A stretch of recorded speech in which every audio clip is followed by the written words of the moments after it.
Hello everyone, ನಮಸ್ತೆ. Welcome back to my Vidyaraj Edupoint YouTube channel.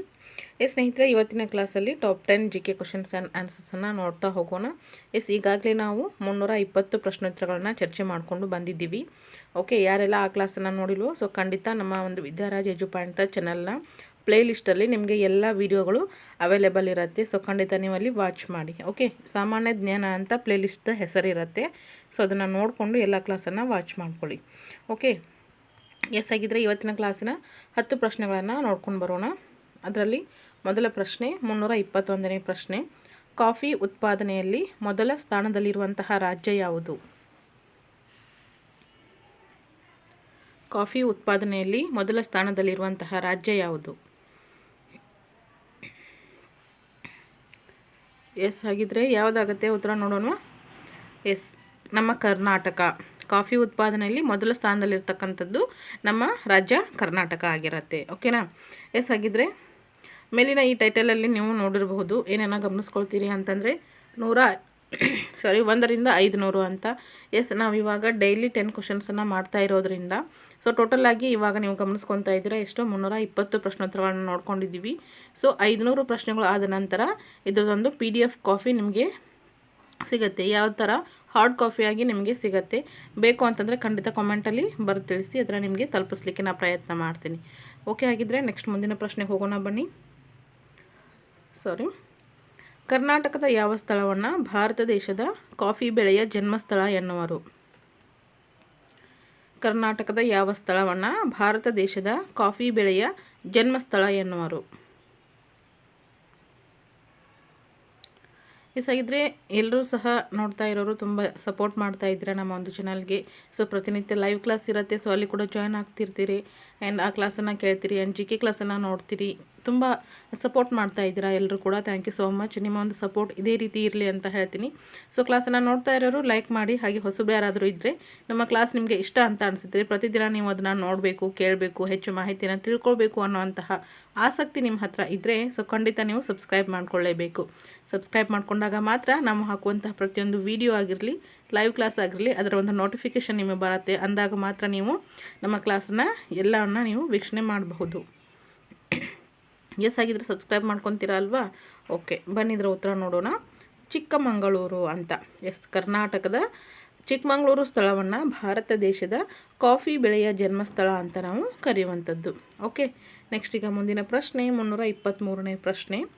Indian institute of horticultural research ಎಲ್ಲಿದೆ? Indian institute of horticultural research ಎಲ್ಲಿದೆ?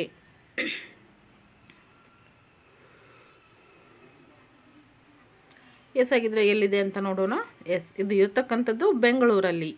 Okay, Indian institute of horticultural research ಬೆಂಗಳೂರಲ್ಲಿ ಇರ್ತಕ್ಕಂಥದ್ದು. ಇದನ್ನು ಗಮನಿಸ್ಕೊಳ್ಳಿ ಸ್ನೇಹಿತರೆ. Next ಈಗ ಮುಂದಿನ ಪ್ರಶ್ನೆ 324ನೇ ಪ್ರಶ್ನೆ. ಶ್ರೀಗಂಧದ ಮರ ಹೆಚ್ಚಾಗಿ ಕಂಡುಬರುವಂತಹ ರಾಜ್ಯ ಯಾವುದು? ಶ್ರೀಗಂಧದ ಮರ ಹೆಚ್ಚಾಗಿ ಕಂಡುಬರುವಂತಹ ರಾಜ್ಯ ಯಾವುದು?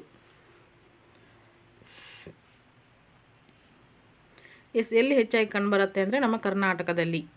ಶ್ರೀಗಂಧದ ಮರ ಹೆಚ್ಚಾಗಿ ಕಂಡುಬರುವುದು ನಮ್ಮ ಕರ್ನಾಟಕ ರಾಜ್ಯದಲ್ಲಿ ಅಂತಕ್ಕಂಥದ್ದು.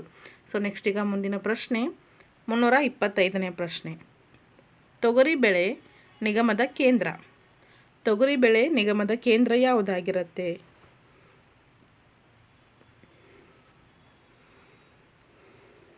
ಯಾವುದಾಗಿರುತ್ತೆ?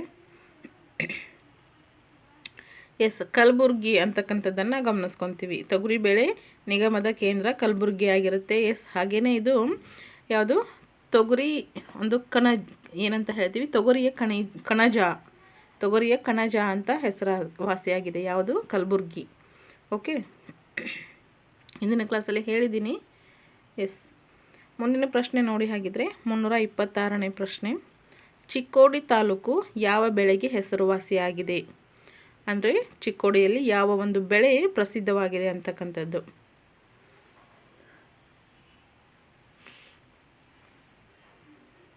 ಯಾವುದು? ಹಾಗಿದ್ರೆ ಚಿಕ್ಕೋಡಿ ತಾಲೂಕು ಹೊಗೆಸೊಪ್ಪು. ಯಾವುದು ಹೇಳ್ತೀವಿ? ಹೊಗೆಸೊಪ್ಪಿಗೆ ಚಿಕ್ಕೋಡಿ ತಾಲೂಕು ಹೆಸರುವಾಸಿಯಾಗಿದೆ ಅಂತಕ್ಕಂಥದ್ದನ್ನು ಗಮನಿಸ್ಕೊತೀವಿ. ಓಕೆ, ನೆಕ್ಸ್ಟ್ ಈಗ ಮುಂದಿನ ಪ್ರಶ್ನೆ 327ನೇ ಪ್ರಶ್ನೆ. ಕಡ್ಡಾಯ ಪ್ರಾಥಮಿಕ ಶಿಕ್ಷಣಕ್ಕೆ ಸಂಬಂಧಿಸಿದ ವಿಧಿ ಯಾವುದು? ವಿಧಿಗಳ ಮೇಲೂ ಸಹ ಪ್ರಶ್ನೆಗಳು ಬರಬಹುದು. ಓಕೆ, ಕಂಪ್ಲೀಟ್ ಆದಂತಹ ವಿಧಿಗಳ ಒಂದು ಚಾರ್ಟನ್ನು ನಾನು ಟೆಲಿಗ್ರಾಮ್ ಚಾನಲ್ಗೆ ಹಾಕಿದ್ದೀನಿ ಸ್ನೇಹಿತರೆ. ಯಾರೆಲ್ಲ ನೋಡಿದ್ದೀರೋ ಇಲ್ಲವೋ ನನಗೆ ಗೊತ್ತಿಲ್ಲ. ಸೊ ನಿಮಗೆ ವಿಧಿಗಳ ಬಗ್ಗೆ ಮಾಹಿತಿ ಬೇಕು ಅನ್ನೋದಾದರೆ ನಮ್ಮ ವಿದ್ಯಾರಾಜ್ ಎಜುಪಾಂಟ್ ಅಂತ ಟೆಲಿಗ್ರಾಮ್ ಚಾನಲ್ಗೆ ಹೋಗಿ ಅಲ್ಲಿ ನೀವು ಅದರೊಂದು PDF ಕಾಪಿಯನ್ನು ಪಡ್ಕೊಳ್ಬಹುದು. ಆಗಿದ್ದರೆ ಕಡ್ಡಾಯ ಪ್ರಾಥಮಿಕ ಶಿಕ್ಷಣಕ್ಕೆ ಸಂಬಂಧಿಸಿದ ವಿಧಿ ಯಾವುದರಲ್ಲಿ ಕಂಡುಬರುತ್ತೆ ಅಂದರೆ 45ನೇ ವಿಧಿ. ಓಕೆ, 45ನೇ ವಿಧಿಯಲ್ಲಿ ನಾವು ಕಡ್ಡಾಯ ಪ್ರಾಥಮಿಕ ಶಿಕ್ಷಣಕ್ಕೆ ಸಂಬಂಧಿಸಿದಂಥ ಅಂಶಗಳನ್ನು ಕಾಣ್ತೀವಿ ಅಂತಕ್ಕಂಥದ್ದು. ನೆಕ್ಸ್ಟ್ ಈಗ ಮುಂದಿನ ಪ್ರಶ್ನೆ 328ನೇ ಪ್ರಶ್ನೆ. ಚುನಾವಣಾ ಆಯುಕ್ತರನ್ನು ಯಾರು ವಜಾ ಮಾಡಬಹುದು? ಚುನಾವಣಾ ಆಯುಕ್ತರನ್ನು ಯಾರು ವಜಾ ಮಾಡಬಹುದು?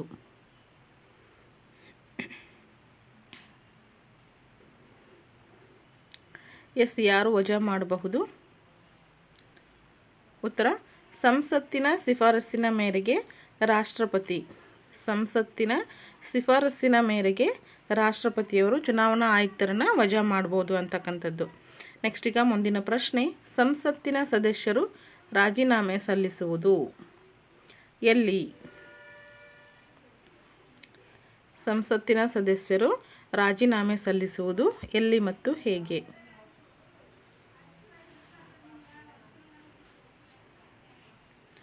ಓಕೆ, ಉತ್ತರ ನೋಡೋಣ. ಹಾಗಿದ್ರೆ ರಾಷ್ಟ್ರಪತಿಗಳಿಗೆ. ಸಂಸತ್ತಿನ ಸದಸ್ಯರು ರಾಜೀನಾಮೆ ಸಲ್ಲಿಸುವುದು ಎಲ್ಲಿ ಅಂತಂದರೆ ರಾಷ್ಟ್ರಪತಿಗಳಿಗೆ ಅಂತಕ್ಕಂಥದ್ದನ್ನು ಗಮನಿಸ್ಕೊಳ್ಳಿ ಸ್ನೇಹಿತರೆ. ಆಗಿದ್ದರೆ ಈ ಒಂದು ಕ್ಲಾಸ್ನ ಕೊನೆಯ ಪ್ರಶ್ನೆ 10ನೇ ಪ್ರಶ್ನೆ ಆ್ಯಂಡ್ ಆಲ್ಸೋ ಏನು ಹೇಳ್ತೀವಿ ನಾವು 330ನೇ ಪ್ರಶ್ನೆ. ಕಾಮನ್ವೆಲ್ತ್ ದಿನವನ್ನು ಯಾವಾಗ ಆಚರಿಸಲಾಗುತ್ತೆ? ಕಾಮನ್ವೆಲ್ತ್ ದಿನವನ್ನು ಯಾವಾಗ ಆಚರಿಸಲಾಗುತ್ತೆ?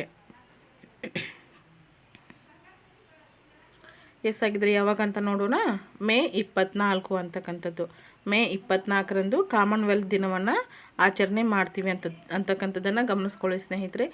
ಆಗಿದ್ರೆ ಈ ಮಾಹಿತಿ ನಿಮಗೆ ಇಷ್ಟ ಆಗಿದೆ ಅಂತ ಭಾವಿಸ್ತಾ ಈ ಕ್ಲಾಸ್ ಖಂಡಿತ ನಿಮಗೆ ಇಷ್ಟ ಆಗಿದೆ ಆ್ಯಂಡ್ ಆಲ್ಸೋ ನೀವು ಅದನ್ನು ಲೈಕ್ ಮಾಡಿ ಸಬ್ಸ್ಕ್ರೈಬ್ ಮಾಡ್ಕೊಳ್ಳಿ. ನಿಮ್ಮ ಫ್ರೆಂಡ್ಸ್ ಆ್ಯಂಡ್ ಫ್ಯಾಮಿಲಿ ಮೆಂಬರ್ಸ್ ಎಲ್ರಿಗೂ ಸಹ ಇದನ್ನು ಸಾಧ್ಯವಾದಷ್ಟು ಶೇರ್ ಮಾಡ್ತಾ ಬನ್ನಿ. ನಿಮ್ಮ ಅನಿಸಿಕೆ ಏನೇ ಇದ್ದರೂ ಕಾಮೆಂಟಲ್ಲಿ ನಮಗೆ ತಿಳಿಸಿ. ಓಕೆನಾ? Thank you so much for everyone. Thanks for watching.